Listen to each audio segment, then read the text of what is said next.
Némésis ce collectif serait-il dans la tourmente? Alors, c'est ce qu'on apprend là avec une enquête menée par l'Humanité. Vous savez, l'Humanité, le journal du Parti communiste français, un journal qui est dirigé actuellement par Fabien Gay, le sénateur communiste. Hein. Eh ben, on apprend des choses pas très jolies. Hein, qui se seraient passées dans les boucles, dans les échanges de Némésis, qui aurait pour objectif d'organiser des confrontations avec d'autres groupuscules, voilà, d'organiser des traquenards même, des traquenards sur des groupuscules antifascistes avec Némésis et des groupuscules identitaires. Eh ben écoutez, on va regarder ça. On va commencer avec une petite vidéo, puis on va lire un article de l'Humanité, et ensuite on va regarder toutes les réactions politiques qui ont eu lieu, parce que ça a poussé à beaucoup de réactions, comme vous en doutez. Il y a des déclarations du côté de Némésis, comme de l'UMA derrière. Alors on va commencer avec une petite vidéo, c'est parti. Némésis propose à des néo-nazis de jouer les appâts pour planifier des guet-apens contre des antifas. On peut être 2 ou 3 filles à tracter là où vous voulez les choper, un peu pour faire l'appât. C'est ce que révèlent des échanges Telegram entre le groupe fémonationaliste et un groupe néo-nazi lyonnais auquel l'UMA a pu accéder. Ces messages remontent à octobre 2025. 5 personnes participent à cette conversation, dont une responsable de Némésis et Calixte Guy, le dirigeant du groupuscule nationaliste révolutionnaire Audace Lyon, qui a repris le flambeau du Bastion Social et de Lyon Populaire, tous deux dissous. Némésis planifie alors sa séquence hebdomadaire d'agit-prop à Lyon. Le groupe tente de trouver une date pour une action commune. L'objectif, que les militants de gauche lyonnais, dont ceux de la Jeune Garde, soient mis au courant du happening et que les filles de Némésis jouent les appâts pour que les gros bras ultranationalistes interviennent. Au moindre signe de violence des gauches, on casse tout. Alors là, c'est des flux de discussion, Telegram, des groupuscules. Hein.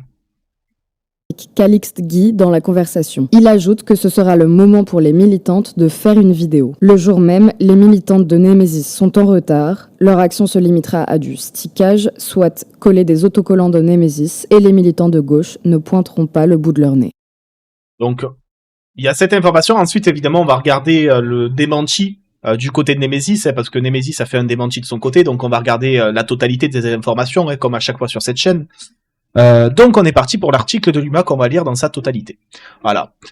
Révélation à Lyon dans des échanges internet datant de l'automne dernier, donc automne dernier c'est fin 2025, que l'UMA dévoile aujourd'hui les fémonationalistes et d'autres groupuscules d'extrême droite planifiés en toute décontraction de véritables traquenards visant à attirer les militants antifascistes. Ce mardi-là, vers midi, Némésis planifie sa séquence hebdomadaire d'agit-prop à Lyon qui pourra, comme de coutume, alimenter les réseaux sociaux. Nous sommes le 14 octobre 2025. La semaine précédente, quelques-unes de ces militantes ont fait un tractage sur le campus Carnot de l'Université catholique de Lyon, l'UCLI. Et, satisfaites, elles envisagent d'y retourner le soir même, sur un canal sécurisé.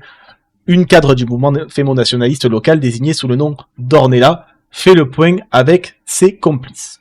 Entre blagues et forfanteries, s'ouvre alors une conversation de 154 messages que l'humanité est en mesure de révéler aujourd'hui. Donc voilà, en fait, on est clairement dans une conversation de Némésis, hein, donc qui a été récupérée et qui donc permet d'alimenter tout ça. Donc là, je change le titre parce que on est sur un autre sujet. Hein. On est sur un autre sujet. Sur Némésis. Voilà, révélation d'Uma sur Némésis. Elle éclaire d'une lumière crue tout ce que les narrations fabriquées à l'extrême droite ont jusqu'ici occulté depuis la mort de Quentin le 14 février.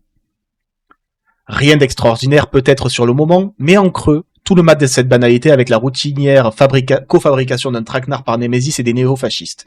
De quoi voir au-delà des coutumes et des masques, plus ou moins tenus samedi dans les rues de Lyon, les vrais visages de celles et ceux qui cherchaient à imposer leurs récits et plus encore leurs options politiques au pays. Les échanges démarrent par un texto de la responsable de Némésis dans la capitale des Gaules. On a une militante qui étudie à UCLI Carnot. Elle a dit à ses copines qu'on comptait faire une grosse action ce soir, même heure, même endroit. Ses copines l'ont répété à une autre amie grosse anarchiste, donc tout le monde est au courant, avertit-elle. Mais détrompez-vous, ce n'est pas un problème en fait, pas du tout. Il y a des proches ou même des militants de la Jeune Garde dans ceux qui nous ont pris à partie de la dernière fois, donc il est fort probable qu'ils aient prévu notre venue et mobilisé des gauches. Dans cette boucle de Telegram ultra confidentielle, elle ne compte que 5 membres. Calixte Guy, dirigeant du groupuscule nationaliste révolutionnaire Audace Lyon qui a repris le flambeau, lui répond au tac au tac. On t'a expliqué ce que je pensais prévoir, Ornella regrette, mais non.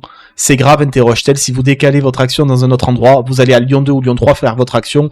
Nous, on monte une équipe sur place pour choper les gauches, l'organisatrice de Némésis tente, mais tu ne penses pas qu'ils seront plus mobilisés à Carnot. Tabassage en règle à 20 contre 1. Dans le flux, la figure de la mouvance néo-nazie lyonnaise propose de couper la poire en deux. Si vous voulez absolument le faire, tu peux juste décaler à jeudi. Nous, on se mobilisera et on se planquera. Au moindre signe de violence des gauches, on casse tout. Tout ça n'arrange pas les affaires d'Ornella. On a une autre action prévue jeudi à Lyon 2, déplore-t-elle. Je pense qu'on va annuler et reporter. C'est trop risqué, les filles ne sont pas assez solides. S'ils sont vraiment préparés et que ça part. Quelques secondes plus tard, elle a rajouté néanmoins une offre de service très explicite. Mais on peut être 2, 3 filles, attractées, là où vous voulez, les choper, un peu pour faire l'appât, et on ne revendiquera pas Némésis. Au bout du compte, Calixte Guy se ravise. Franchement, faites l'action. N'oubliez pas que c'est le moment de faire une vidéo, donc il ne vous arrivera jamais rien en tant que meuf, et on sera là. La dirigeante de Némésis Lyon s'enquiert tout de même en mode rigolard, sur le mode rigolard. Vous serez assez nombreux s'ils sont mobilisés de leur côté, t'es sûr, je ne veux pas que vous fassiez éclater pour nous, parce qu'on ne pourra pas vous aider. MDR. Parce que si c'est pour que le visu de notre action ce soit se prendre des œufs et de la farine, on n'aura aucune aura. PTDR.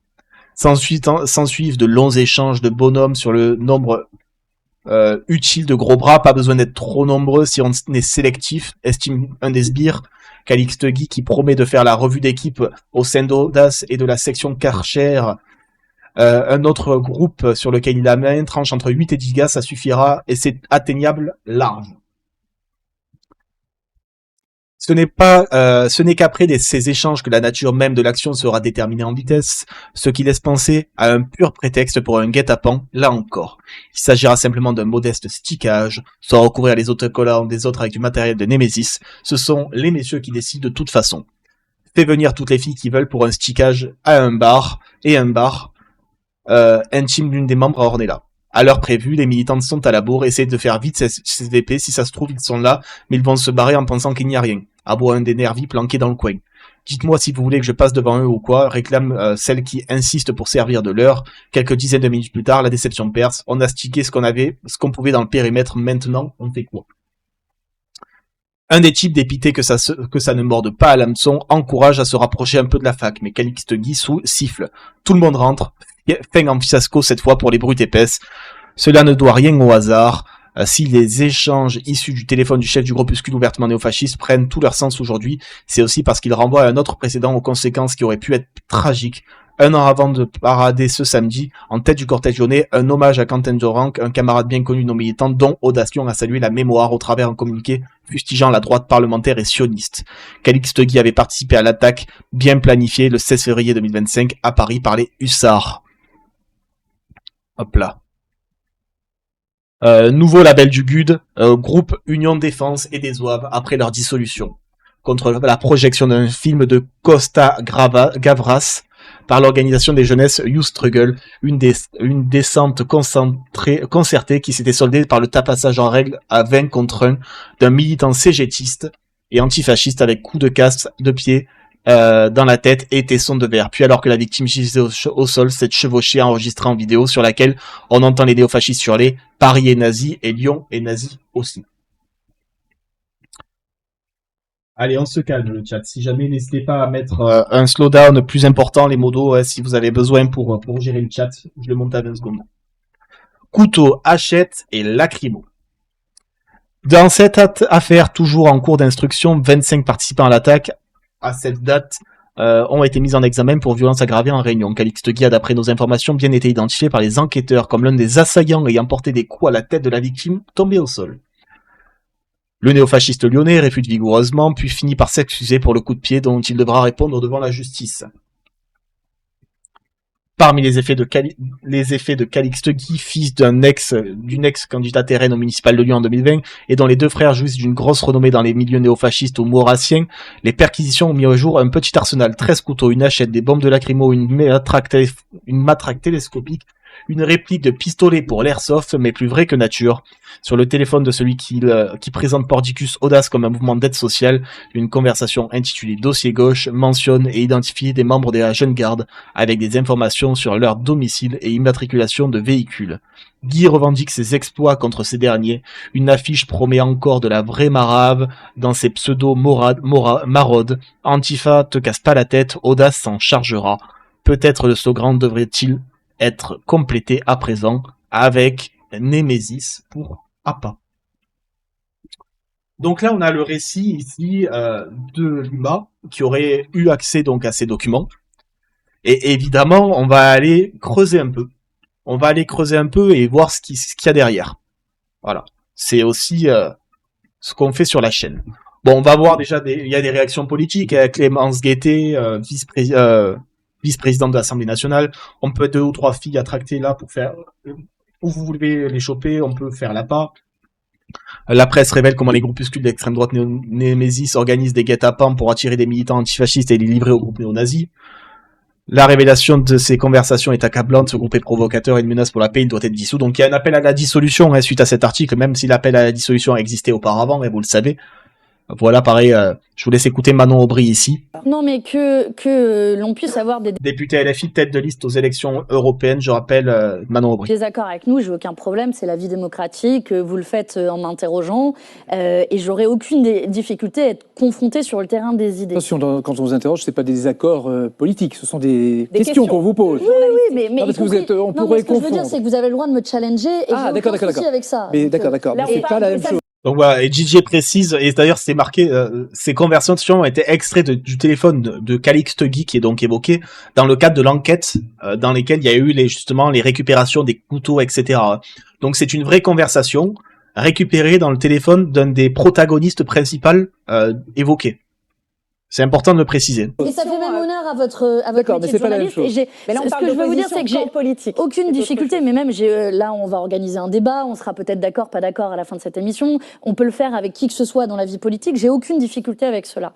En revanche, interrompre des réunions publiques, empêcher que ces réunions publiques se tiennent, menacer nos militants, comme ça a été le cas très singulièrement cette dernière semaine, là, oui, c'est un problème. Et quant à l'origine... Alors, Oulek, qu'est-ce que tu nous racontes? J'habite à Lyon depuis peu, très racisé, métisse barbe. Je suis surpris de voir des faits de la sorte relatés si souvent. Mais j'étais encore plus choqué de la manif de ce week-end. Dommage que beaucoup manquent de courage. Rip à Quentin dans tous les cas. J'espère que justice sera faite. Voilà. Et d'ailleurs, si ça vous intéresse, j'ai fait une vidéo sur YouTube récemment pour faire le bilan de cette marche. Voilà, point d'exclamation YouTube. Vous avez des organisations comme Némésis qui servent, je cite, d'appât, dixit, des échanges entre militantes de cette organisation. Oui, ça pose un problème dans la vie démocratique de notre pays. Non, mais que... Donc voilà, ici Manon Aubry qui explique et qui reprend ce qui est évoqué dans l'article de l'Humanité. À côté, tu as Sébastien Chenu. Sébastien Chenu, lui, je rappelle, député Rassemblement National, qui va dire non, elles ne sont pas violentes à ma connaissance. Ce sont des féministes identitaires, pas particulièrement proches de nous. Comme le collectif identitaire Némésis, qui se réclame et se dit féministe. Est-ce que vous considérez qu'il peut être... Ils ne sont pas violents, à ma connaissance. Ma violence, c'est un collectif féministe, identitaire. Ils ne sont pas particulièrement proches de nous, d'ailleurs, mais ils vous sont... ne souhaitez pas leur dissolution. Ils ne sont pas violents. Je ne vois pas Némésis comme à Sainte-Soline, taper sur des flics, casser des vitrines, tuer. Comme elle a été. Non, mais on peut s'interroger sur la méthode. Le journal L'Humanité hier avançait des témoignages. Pour plus personne, l'Humanité est une référence. Enfin, vous n'allez quand même pas nous dire qu'ici que vous pensez que l'Humanité, journal du Parti communiste, est une référence. Après, c'est dommage que M. Chenu ne prenne pas en compte les propos évoqués par ce Calixte Guy, qui sont des propos issus de son propre téléphone. C'est dommage de faire cette logique-là, parce que ça reste quand même des informations avérées, issues directement du téléphone du prévenu, directement. Sincèrement, tout ça est monté en épingle. Je vous dis, le problème... Donc il n'y a pas de sujet avec Némésis pour vous. Non, il y a un sujet avec la jeune garde, en revanche. Parce que la jeune garde... Vous voulez absolument parler de l'ultra-gauche, mais c'est... c'est quand même le problème. Un gamin a été tué par qui? Par des militants de la jeune garde. Alors, par des gens qui sont liés à la jeune garde. Un collectif comme... Donc voilà, le problème, c'est pas Némésis, c'est la jeune garde. Après, moi, j'ai envie de vous dire, l'un n'empêche pas l'autre. Voilà, l'un n'empêche pas l'autre. Avez-vous Et en fait, ça a pris tellement d'ampleur hier, ces derniers jours, cet article de l'Humanité, que Hugo Bernalicis, que certains connaissent pour Hugo Abovo, sa musique qu'il avait fait à l'époque dans le cadre des campagnes, a pris la parole et a posé une question au gouvernement pour la dissolution de Nemesis. Et je vous laisserai écouter juste après la réponse de Laurent Nunez, le ministre de l'Intérieur. Avez-vous pris connaissance des révélations publiées par l'Humanité concernant les liens entre des militantes du collectif d'extrême droite Nemesis et des néo-nazis du groupe Audace? Je vous les lis. On peut être 2 ou 3 filles à tracter là où vous voulez les choper, un peu pour faire l'appât. Ces échanges intervenus en octobre dernier à Lyon visaient à organiser un guet-apens contre des militants antifascistes. Les faits sont graves.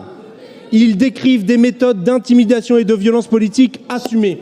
Des fémo-nationalistes qui échangent avec des néo-nazis pour piéger et frapper des opposants politiques. Nous le disons, la violence politique dessert notre projet.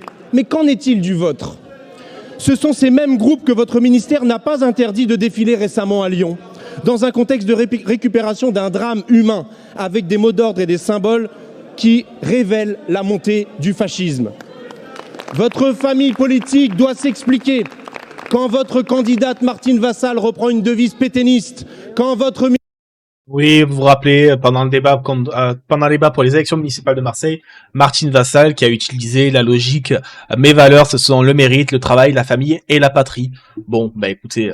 Ministre Aurore Berger cite l'antisémite d'extrême droite, Charles Maurras, et propose un accord politique électoral avec le Rassemblement national. Le bruit des bottes se fait de plus en plus lourd dans notre pays.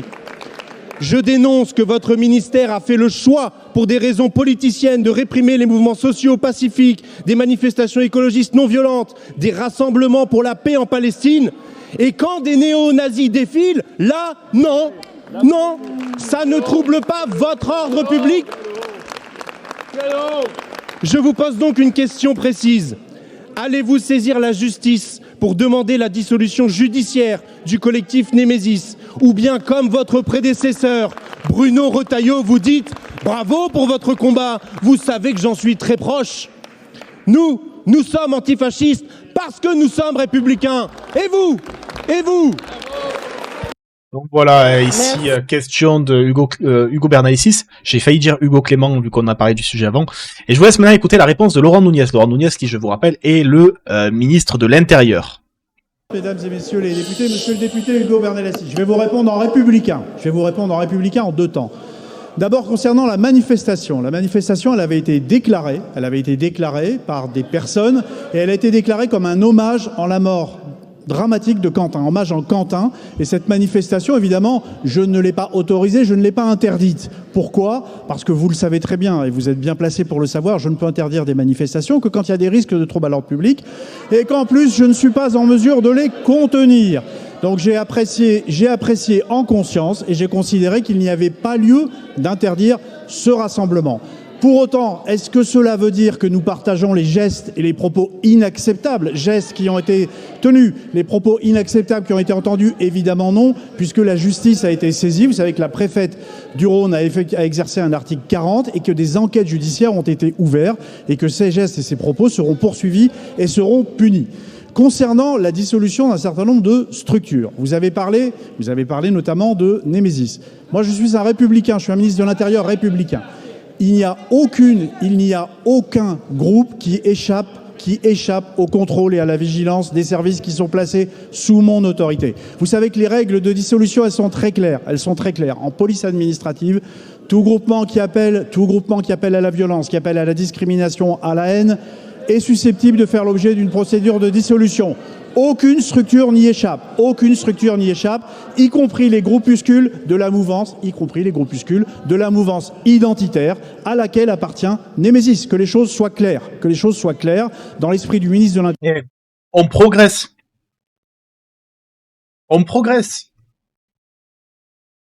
Le ministre dit que c'est identitaire, Nemesis. Il y a une progression.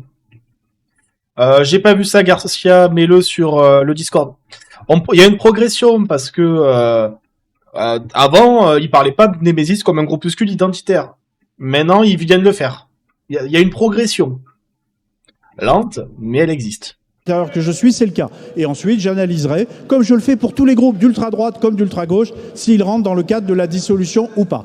Concernant la saisine de la justice, il y a une enquête judiciaire qui est en cours sur les faits de Lyon, et je ne doute pas que si ils le devaient, la justice, si elle le devait, les magistrats n'hésiteront pas à étendre leurs investigations là où elles le doivent. Peut-être même dans vos rangs, comme dans d'autres rangs. Merci, monsieur le ministre. Alors, je n'ai pas utilisé la logique néo-nazie pour parler de Némésis. Moi, je parle de fémonationalisme. Pour rappel, le fémonationalisme, c'est un concept inventé par une chercheuse pour désigner d'utilisation par des nationalistes néolibéraux de discours féministes à des fins électorales avec des arguments racistes, xénophobes ou islamophobes. Voilà. Ça va être ça, le fémonationalisme. C'est utiliser un discours pseudo-féministe à des fins électorales, avec des arguments qui vont toucher aux thèses, notamment proches de l'extrême droite de manière générale. Voilà. Du coup, on a eu la réaction de Némésis, et Némésis étant directement attaqué, il est normal d'aller lire leurs réponses à ces attaques. Voilà. Quand tu es attaqué, la moindre des choses, c'est de leur laisser un droit de réponse, et c'est ce qu'on va faire. Le collectif Némésis dénonce l'intoxication grossière de l'humanité et dépose plainte pour diffamation. Alors, qu'est-ce qu'il y a dans ce communiqué de Némésis? Nous, collectif d'organisations engagées pour la défense des femmes françaises et européennes face aux violences sexuelles et à l'insécurité grandissante, réagissons à la publication calomnieuse parue dans l'Humanité qui prétend révéler des conversations secrètes entre Némésis et néo-nazis pour agresser des militants de gauche à Lyon. Cette opération d'intoxication, par contre-feu, n'est guère étonnante de la part d'un directeur de la publication d'un journal fidèle à sa longue tradition de propagande communiste, par ailleurs sénateur PCF et qui a été l'un des premiers signataires de la tribune de soutien au mouvement violent de la jeune garde antifasciste publiée par ailleurs dans l'Humanité. Par des formulations insidieuses, généralisantes, amalgamantes et trompeuses, ce journal dénature les échanges privés, qui, à supposer même qu'ils soient vrais, ce qui reste à démontrer, sont en tout état de cause sortis de leur contexte de l'automne 2025 pour mieux calomnier et diaboliser notre collectif. Alors moi je tiens quand même à noter un truc, c'est que si tu portes plainte pour diffamation, si les propos étaient pas vrais, tu dirais on porte plainte pour diffamation pour des conversations qui n'existent pas. Là tu vois, t'as un doute qui est sous-entendu, qui laisse entendre qu'elles vont pas porter plainte contre les SMS parce qu'en fait les SMS sont vrais. Vous voyez ce que je veux dire ? Si c'était des faux SMS, ils auraient porté plainte et il n'y aurait jamais eu ça. Ça veut dire que les SMS sont vrais et que l'humanité a donné de vraies informations sur les SMS. Voilà. Déjà, là, tu vois, quand tu mets ça, pour moi, c'est déjà un aveu. C'est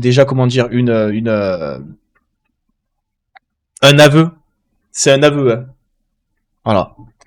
Alors que les faits n'ont rien à voir, l'humanité procède, mais la diffamation n'est pas forcément caractérisée par le mensonge. Si tu diffames au travers de propos qui n'existent pas, tu peux utiliser ça comme de la diffamation, en fait, parce que la diffamation, c'est aussi dire, par exemple, que quelqu'un a dit telle chose alors que cette personne ne l'a jamais dit. C'est de la diffamation. L'humanité procède à une manipulation médiatique grossière pour tenter de faire oublier que Quentin a bel et bien été victime d'un meurtre barbare commis en bande organisée par des membres de la jeune garde antifasciste en réaction à une action non violente de notre collectif pour contester la tenue d'un meeting de Rima Hassan au sein de Sciences Po Lyon. Les soutiens des meurtriers de Quentin savent en tout cas sur qui compter. De surcroît, les 10 messages tels que partiellement cités dans l'article ne comportent aucun cas sur des projets d'agression physique par guet-apens comme l'imagine l'humanité, mais évoque uniquement une action de type agite-propre, tractage ou stickage classique chez Némésis. Jamais notre association de loi 1901 n'a donné de directives, de consignes ou permis à quiconque d'organiser le moindre traquenard contraire à tous les principes clairement énoncés dans notre charte écrite. Toute non-mixité des actions, comportement irréprochable, non-recours à la violence. Quoi ? Attends. Némésis, je savais pas ça. Némésis, ils ont une charte dans laquelle ils font des actions non mixtes. Attends. C'est pas Némésis qui des fois est tombé sur l'UNEF ou d'autres pour des réunions en non mixité de couleurs. Attends. C'est un peu l'hôpital qui se fout de la charité dans ce cas. C'est un peu l'hôpital qui se fout de la charité, hein. Bah si, mais évoque uniquement notre charte écrite, non-mixité des actions, comportement irréprochable, non-recours à la violence. Donc si, c'est des actions non mixtes.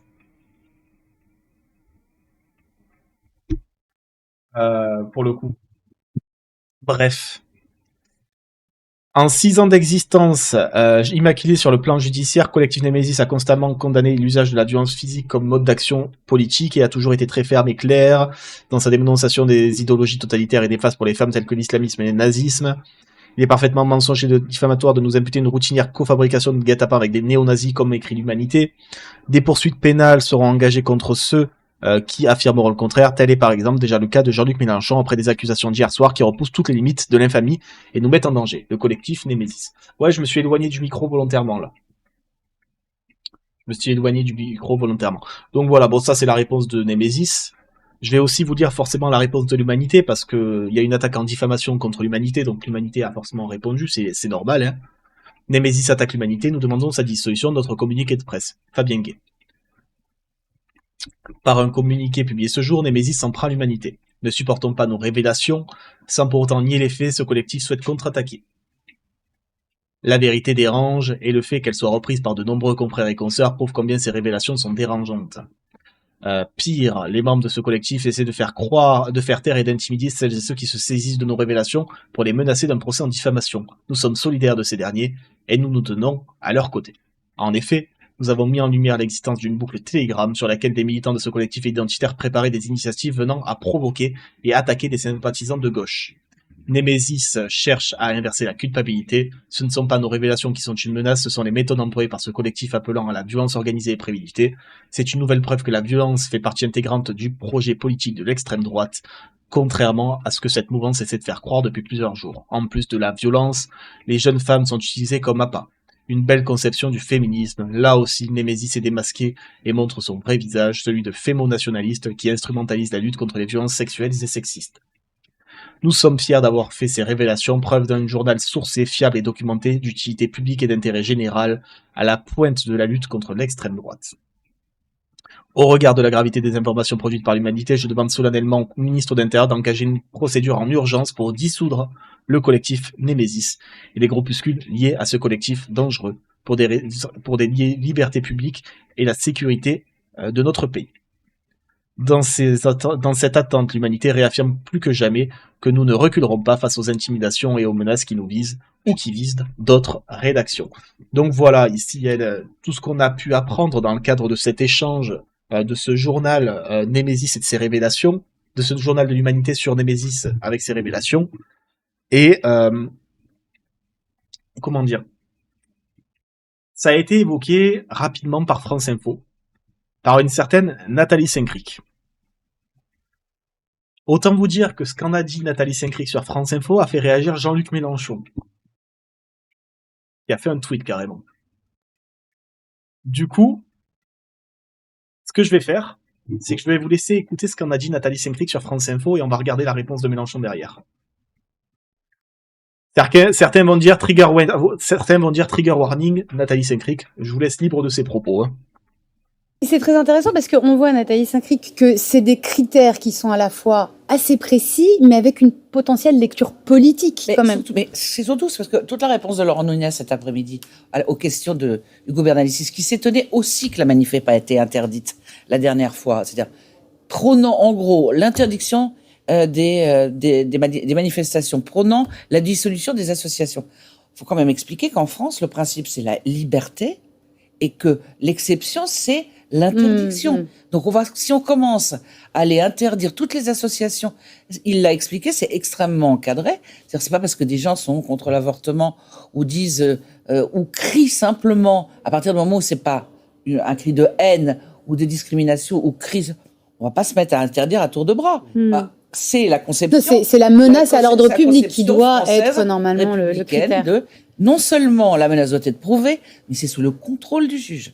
Et si vous avez eu des villes dans lesquelles, par exemple, les présidents d'université ont interdit l'avenue de Rima Hassan dans certains cas, c'est allé en justice. Dans certains cas, la justice administrative a dit OK, elle serait susceptible d'organiser un trouble de l'ordre public, et dans d'autres endroits, ça n'a pas été le cas. Donc tout ça, c'est extrêmement encadré, et avec une philosophie qui n'est pas liberticide, qui est plutôt en faveur de la liberté d'expression. Et donc, en fait, là, Nathalie Saint-Cric, moi, je trouve, rappelle des règles. Elle va pas défendre à proprement parler, même si prendre l'argument ultra clivant de l'avortement, voilà. En soi, elle rappelle la règle, qui est la règle, c'est que le principe, c'est de laisser faire, et l'exception, c'est l'interdiction. C'est un principe avéré aujourd'hui, c'est comme ça que ça fonctionne. C'est vrai, c'est comme ça que ça fonctionne. Mais elle s'est fait tomber dessus par Mélenchon. C'est une vérité, ça se passe comme ça aujourd'hui. Et selon Mélenchon, en disant ce qu'elle a dit, Nathalie Saint-Cric essaie de dédiaboliser ses amis fascistes. Paul Vannier, extraordinaire, l'animatrice du plateau doit être inscrite membre d'honneur de Némésis. Elle nous accuse d'être des responsables du mauvais traitement que nous subissons. Bon, ça c'est dans une deuxième partie de l'interview. Mais en gros, voilà, pour Mélenchon, on va dire rappeler ces logiques-là et évoquer tout ça, c'est dédiaboliser ses amis fascistes pour Saint-Cric. Bon.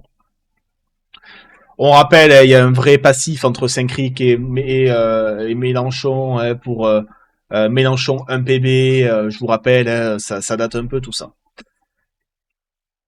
Donc voilà. Donc voilà un peu ce qui s'est passé par rapport à Némésis. N'hésitez pas à me dire dans les commentaires de cette capsule, de cette vidéo sur YouTube, est-ce que selon vous, le collectif Némésis doit être dissous ou non? Est-ce que qu'est-ce que vous avez pensé de cette capsule? Qu'est-ce que vous avez pensé de cet article de l'Humanité qu'on a lu ensemble? Voilà.